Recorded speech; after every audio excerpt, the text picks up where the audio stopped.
Breaking news చూస్తున్నాం. ఈ నెల 20వ తేదీన తెలంగాణ సీఎం రేవంత్ రెడ్డి, ఆంధ్రప్రదేశ్ ముఖ్యమంత్రి చంద్రబాబు నాయుడు ఇద్దరు కలిసి దావోస్ పర్యటించనున్నారు. దావోస్లో వరల్డ్ ఎకనామిక్ ఫోరం వార్షిక సదస్సు జరగనుంది.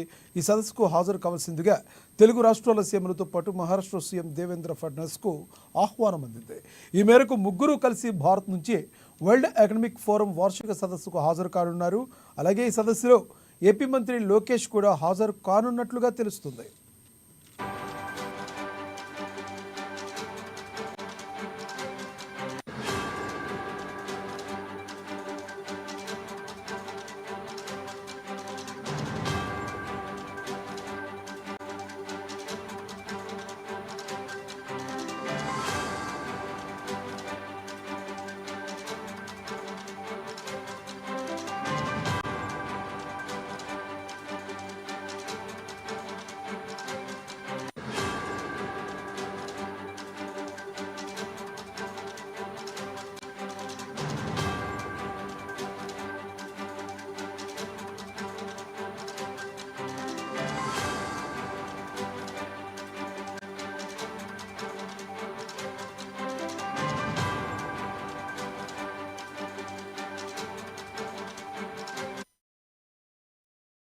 ఈ నెల 20వ తేదీన తెలంగాణ సీఎం రేవంత్ రెడ్డి, ఆంధ్రప్రదేశ్ ముఖ్యమంత్రి చంద్రబాబు నాయుడు ఇద్దరు కలిసి దావోస్ పర్యటించనున్నారు.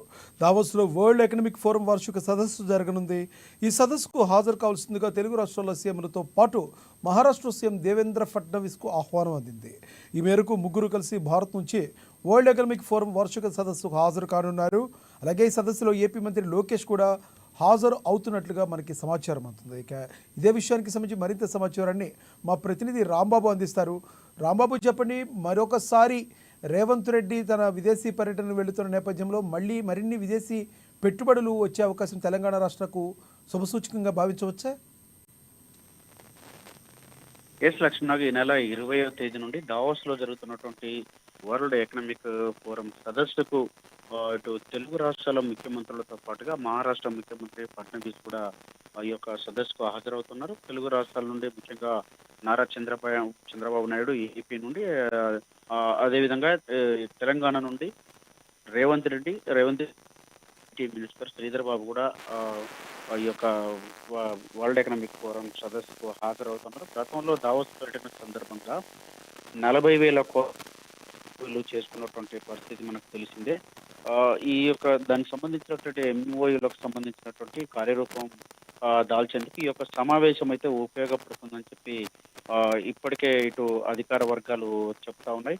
మరొక వైపు ఈ యొక్క సదస్సుకు సంబంధించినటువంటి ముఖ్యమంత్రి రేవంత్ రెడ్డి, అదేవిధంగా శ్రీధర్ బాబు అయితే ఈ యొక్క 55వ వార్షిక సదస్సుకు ప్రపంచ ఆర్థిక వేదిక ఆధ్వర్యంలో జరుగుతున్నటువంటి ఈ యొక్క 55వ వార్షిక సదస్సు అయితే హాజరవుతున్నటువంటి నేపథ్యంలో 21 నుండి 22, 23 3 రోజులు దావోస్ లోనే ముఖ్యమంత్రి రేవంత్ రెడ్డి, శ్రీధర్ బాబు కూడా ఉండేటువంటి అవకాశం ఉన్నది. 15వ తారీఖు నుండి 19 వరకు ఆస్ట్రేలియా పర్యటన కూడా సీఎం బృందం ఉన్నటువంటి నేపథ్యంలో 19, 20 తేదీల్లో సింగపూర్ లో పారిశ్రామికవేత్తలతో ఇటు ముఖ్యమంత్రి రేవంత్ రెడ్డి భేటీ అవుతారు. ఆ తర్వాత 21 నుండి 23 వరకు మాత్రం దావోస్ లో పర్యటించి మరిన్ని పెట్టుబడులను ఈ యొక్క తెలంగాణ రాష్ట్రానికి తీసుకొచ్చేందుకైతే ఇటు ముఖ్యమంత్రి వివిధ పారిశ్రామికవేత్తలతో భేటీ అవుతారు. అదేవిధంగా ఇటు చంద్రబాబు నాయుడు, మరొక వైపు లోకేష్ కూడా ఈ యొక్క సదస్సుకు హాజరవుతున్నటువంటి నేపథ్యంలో ఏపీకి కూడా మరిన్ని పెట్టుబడులను తీసుకొచ్చేటువంటి ఒక ప్రయత్నం చేయనున్నారు. గతంలో కూడా అనేక పెట్టుబడులను తీసుకొచ్చామని చెప్పి వైసీపీ గవర్నమెంట్ లో చెప్పినా కానీ అవన్నీ కూడా కేవలం పేపర్ వరకే పరిమితమని చెప్పి కూడా కార్యరూపం దాల్చలేదని చెప్పేసి టీడీపీ ప్రభుత్వం ఇటీవలే ప్రకటించినటువంటి నేపథ్యంలో చంద్రబాబు నాయుడు గతంలో 2014 ప్రభుత్వం ఏర్పడినప్పుడు చేసుకున్నటువంటి కంపెనీలకు సంబంధించినటువంటి పెట్టుబడులను తీసుకొచ్చినటువంటి దాన్ని కూడా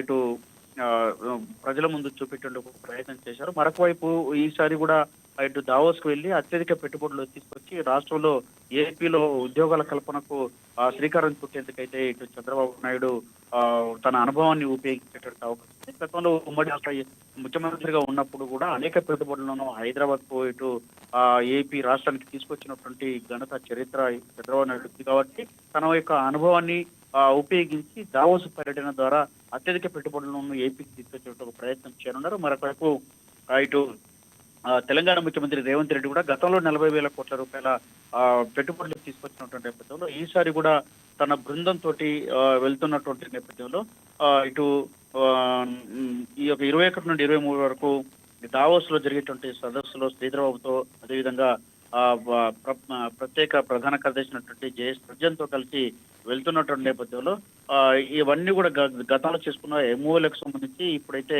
అవి కార్యరూపం దాల్చేటువంటి అవకాశం ఉన్నది. వివిధ దశల్లో ఉన్నటువంటి వాటన్నింటిని కూడా ఇటు వాటికి ప్రణాళికలు కూడా సిద్ధం చేయనున్నారు. మరొకవైపు కొత్తగా పెట్టుబడులను కూడా స్వీకరించేటువంటి అవకాశం కనపడుతున్నది. ఇటు ఈ పర్యటనే కాకుండా ఇటు సింగపూర్, ఆస్ట్రేలియాకి సంబంధించినటువంటి పర్యటనలో కూడా స్పోర్ట్స్ యూనివర్సిటీలకు సంబంధించినటువంటి దానిపైన కూడా ముఖ్యమంత్రి రేవంత్ రెడ్డి ఈ పర్యటనలో ఇటు ప్రధానంగా క్రీడా ప్రాధికారిక సంస్థ చైర్మన్ శివసేన రెడ్డి, అదేవిధంగా జితేందర్ రెడ్డి, ప్రభుత్వ సలహాదారు జితేందర్ రెడ్డి తోటి ఎండి సోనివాలా, ప్రత్యేక కార్యదర్శి జయేష్ రంజన్ తో కలిసి వెళ్లనున్నారు. ఆస్ట్రేలియా క్వీన్స్లాండ్ లో క్రీడా విశ్వవిద్యాలయం కూడా వీళ్ళు పరిశీలించేటువంటి అవకాశం ఉంది. అయితే ప్రధానంగా ఏ రాష్ట్రానికి సీఎంలు ఆ రాష్ట్రానికి సపరేట్గా వెళ్తే ఒక పద్ధతిగా ఉండేది. బట్ ఇప్పుడు అక్కడ పెరగడం వలన అక్కడ కలిసినప్పటికీ కూడా చంద్రబాబు నాయుడు శిష్యుడు రేవంత్ రెడ్డి అని ఒక ఇది బయటకు తీసుకువెళ్తున్న నేపథ్యంలో ప్రతిపక్ష పార్టీలు రేవంత్ రెడ్డిని ఈ విషయంలో ఏమన్నా టార్గెట్ చేసే అవకాశం కనబడుతుందంటారా? అంటే లక్ష్మీనాథ్ గతంలో కూడా దావోస్ పర్యటనకు గత సంవత్సరం కూడా వెళ్ళినటువంటి విషయం మనకు తెలిసిందే. దావోస్ పర్యటన ద్వారా అప్పుడు తెలుగు రాష్ట్రాల నుండి కేవలం అంటే ముఖ్యంగా ఇటు రేవంత్ రెడ్డి మాత్రమే తెలంగాణ నుండి వెళ్ళినటువంటి విషయం తెలుసు.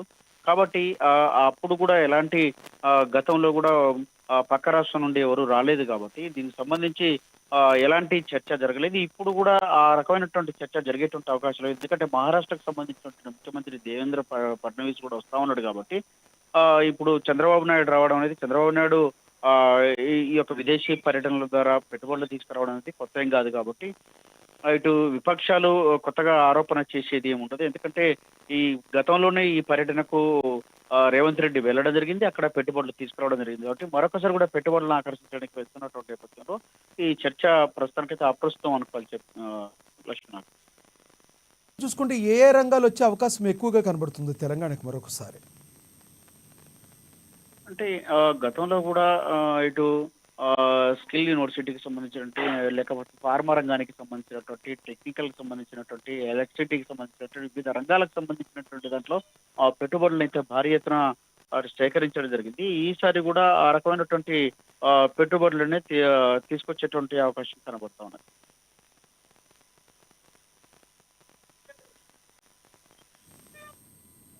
Thank you Rambabu.